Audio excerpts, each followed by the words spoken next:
Good morning everyone! Wednesday morning today. Praise God at nagising na naman tayo, panibagong buhay.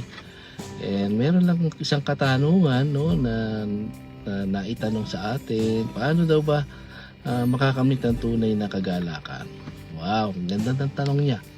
Kapag meron ka ng mga bagay-bagay, let's say for example, mga magandang bahay, magandang cellphone, magarang sasakyan, marami kang pera, tunay ka bang magiging masaya? Palagay ko hindi.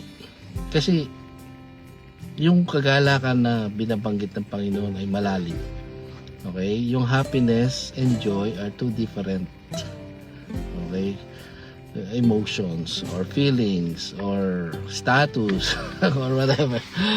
Hindi pareho yun eh. Yung happiness, madali naman maging happy, di ba? Short period lang ang happiness.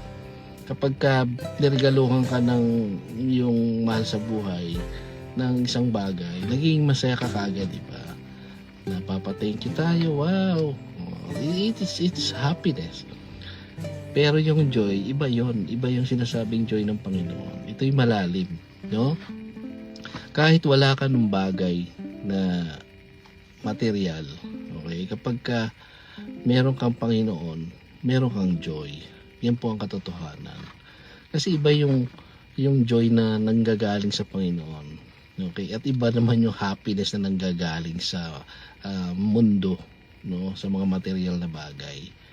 Okay, masarap naman din na maramdamang masaya. Pero mas masarap maramdamang may kagalakan. Di po ba? Ang sabi ng Panginoon sa John 15:7, unahin natin yung 7. Okay.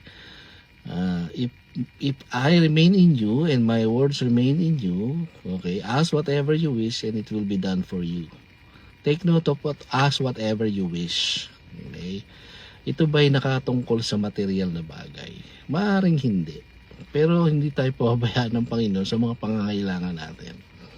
And doon sa baba tayo sa 11, ang sabi ng Panginoon doon, I have spoken these words unto you, okay?